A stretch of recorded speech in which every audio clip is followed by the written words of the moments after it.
वही बड़ी खबर आपको बता दें, जिस तरह से मध्य प्रदेश में कांग्रेस नेता करण मोरवाल के पर जो आरोप है, करण मोरवाल लगातार फरार है, उस पर अब मध्य प्रदेश की तरफ से गृह मंत्री नरोत्तम मिश्रा ने दावा किया है कि इस महीने के अंत तक कांग्रेस विधायक का बेटा और रेप का आरोपी करण मोरवाल पुलिस की गिरफ्त में होगा। टाइम्स नाउ नवभारत ने मध्य प्रदेश के गृह मंत्री डॉक्टर नरोत्तम मिश्रा से सवाल पूछा था कि आखिर 6 महीने हो गए हैं, क्यों अभी तक गिरफ्तारी नहीं हो पाई है। तब मध्य प्रदेश के गृह मंत्री डॉक्टर नरोत्तम मिश्रा ने इस बात को कहा था कि जो इनाम है वो 5,000 से बढ़ाकर 15,000 कर दिया गया है, संपत्ति कुर्क करने की कार्रवाई की जा रही है और इसके साथ ही साथ जगह जगह पोस्टर चिपका दिए गए हैं और जल्द ही इस महीने के अंत तक उसको गिरफ्तार कर दिया जाएगा। विधायक का बेटा है, उज्जैन जिले के वडनगर जो जगह है वहां से विधायक है मुरली मोरवाल और उनका बेटा है करण मोरवाल जो 6 महीने से गायब है। बिल्कुल, और हिमांशु सबसे ज्यादा हैरान कर देने वाली बात यह कि अप्रैल में इस पूरे मामले के सामने आया, इस पूरे मामले को लेकर कार्रवाई की गई, लेकिन अब सोचिए अक्टूबर है लेकिन अभी तक कार्रवाई नहीं की गई। ऑडियो टेप भी टाइम्स ऑफ नवभारत के पास में है और उसमें इस बात को लेकर क्लियर स्पष्ट किया गया था कि कैसे कांग्रेस के जो तमाम आला नेता हैं, जो बड़े नेता हैं, उन्होंने इस पूरे मामले को दबाने की जरूर कोशिश की और लड़की पर दबाव बनाया जाता रहा, पीड़िता दबाव बनाया जाता रहा कि वो जो केस है वो वापस ले। हालांकि टाइम्स नाउ नवभारत उस ऑडियो टेप की सत्यता की पुष्टि नहीं करता है। पीड़ित की तरफ से इसे जारी किया गया था जिसमें कहा गया था कथित तौर पर विवेक तनखा की आवाज है। हालांकि इस मामले पर भी, ऑडियो टेप पर भी नरोत्तम मिश्रा का बयान आया, उन्होंने कहा कि कोई दोषी पाया गया तो कार्रवाई होगी। कोई अड़चन नहीं, लगातार प्रयास कर रहे हैं, चूंकि बीच बीच में न्यायालय के अलग अलग प्रकार के निर्देश आ जाते थे इसलिए व्यवधान आता था, लेकिन अब कोई वो नहीं है, गिरफ्तारी ही करेंगे उनकी। हाँ, दिवाली के पहले कर लेंगे मुझे लगता है। निश्चित रूप से गंभीर विषय है ये और जो ऑडियो टेप आया है वो जांच का विषय है और जांच में अगर आएंगे तो कार्रवाई सब पर होगी, कोई नहीं बचेगा, कोई कितना भी बड़ा हो।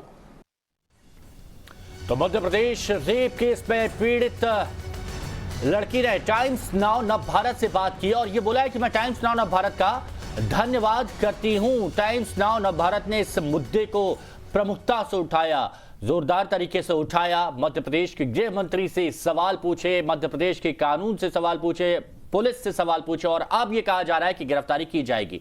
मुरली मोरवाल का बेटा है करण मोरवाल जो बचने की कोशिश कर रहा है पिछले कई महीनों से। बिल्कुल, और सबसे महत्वपूर्ण बात यह कि टाइम्स नाउ नवभारत ने ही इस पूरे मामले को प्रमुखता से उठाया और उस पीड़िता की आवाज बनकर उसकी बात सामने रखी और यही वजह भी है हिमांशु कि अब चौतरफा कहीं ना कहीं दबाव है। सोचिए 6 महीने से जिस पर कार्रवाई सिर्फ नाम मात्र के लिए थी, सिर्फ खाना पूर्ति थी, लेकिन अब उसमें गृह मंत्री भी कह रहे हैं कि इस महीने तक का अल्टीमेटम है वरना सख्त कार्रवाई की जाएगी। दूसरी तरफ ये जरूर बात है कि मुरली मोरवाल जो है वो बोले कि जब जरूरत होगी मेरा बेटा आ जाएगा। मैम ये बताइए, इतना समय हो गया, हम लोग टाइम्स नाउ नवभारत आपके लिए लड़ रहे हैं, 3 दिन से आप भी देख रहे हैं, कुछ आपको लगा कि अब कुछ लोगों ने आपसे संपर्क किया, आपको सांत्वना दी, आपके लिए विश्वास बताया कि हम आपके लिए खड़े होंगे और लड़के को पेश करेंगे? देखिए, अभी तो प्रयास पुलिस कर रही है और आपके माध्यम से जो चीज़ें हो रही है वो तो मैं आपका धन्यवाद करना चाहूँगी, टाइम्स नाउ का भी धन्यवाद करना चाहूँगी कि मेरी मदद करने के लिए खुल के आए और वो डरे नहीं, तो ये मेरे लिए बहुत अच्छी बात है। और अभी मुझे शायद थोड़ा थोड़ा लगने लग गया है कि शायद न्याय व्यवस्था दूसरा लड़का आपको धमकी दे रहा, कमलनाथ के पास जाओगी, तो क्या ये सब चीजें कमलनाथ के पास पहुंची होंगी? कमलनाथ जी ने आपको संपर्क किया, आपने कोशिश की?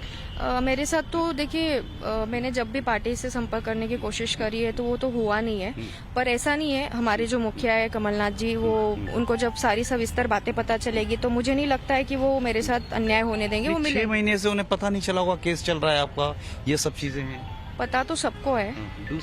दूसरा एक बड़ा सवाल ये है कि कमलनाथ जी हों चाहे दिग्विजय सिंह जी हों, तो आपको जब पता चला कि भाई ये लोग आपके खिलाफ वकील खड़ा करने चाहते हैं तो तनखा जी ने भी आपसे संपर्क किया, तो क्या अब कोई आपको वो मिली है? नहीं, तनखा जी को तो मैंने कॉल किया था, मुझे पता चला था इसके पिताजी ने तनखा जी से कब से बात कर रहे हैं और इसके पिताजी ने कहा था कि मेरा सब सेटिंग हो गया है, सुप्रीम कोर्ट से भी बेल मिल जाएगी हमको, हाई कोर्ट के लिए भी बोल रहे थे। तो तनखा जी से मैंने ये पूछा था कि सर मैं पार्टी की मैं भी वर्कर हूँ, तो न्याय सबके लिए एक साथ होता है, अगर आप उसकी हेल्प कर रहे हो तो प्लीज़ मेरी भी हेल्प कीजिए, क्योंकि मैं एक मिडिल क्लास लड़की हूँ, कहाँ तक लड़ूंगी।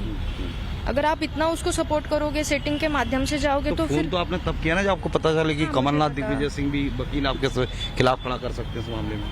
नहीं, तनखा जी ने ये कहा था कि मुझे दिग्विजय कॉल सिंह आया और कमलनाथ मुझे कॉल आया था कमलनाथ जी का और दिग्विजय सिंह जी का, तो इसलिए मैंने उन हेल्प करी, दैट्स इट, इतना ही बात करी थी।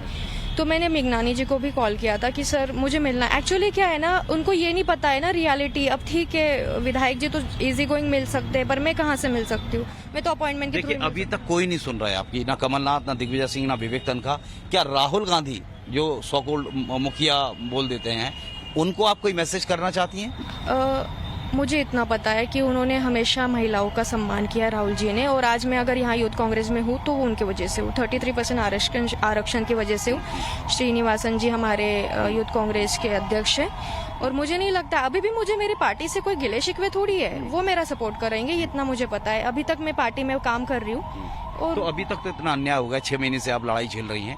राहुल गांधी को कोई ब्रीफली संदेश आप भेजना चाहती हैं अपनी तरफ से टाइम्स नाउ के माध्यम से? मैं बस इतना संदेश भेजना चाहती हूँ कि जब भी कोई ऐसे पार्टी के साइड से कुछ आता है तो उनको उनके तक बात पहुँचानी चाहिए। जो हमारे वरिष्ठ हैं उनको वो बात पहुँचानी चाहिए कभी भी, क्योंकि हम ही लोगों के लिए लड़ते हैं, और हमारे साथ ही अगर ऐसा होगा तो शायद आप चाहती हैं राहुल गांधी आपके केस का संज्ञान ले, आपसे बात करें कम से कम? जी बिल्कुल, मैं चाहती हूँ क्योंकि उनके तक पहुंचने की तो मेरी हैसियत है नहीं। मैं एक छोटी सी पार्टी वर्कर हूँ, पर मैं चाहती हूँ कि एटलीस्ट वो ये बात सुने, समझे, और क्या सत्यता है उसको जानने के बाद वो निर्णय लें।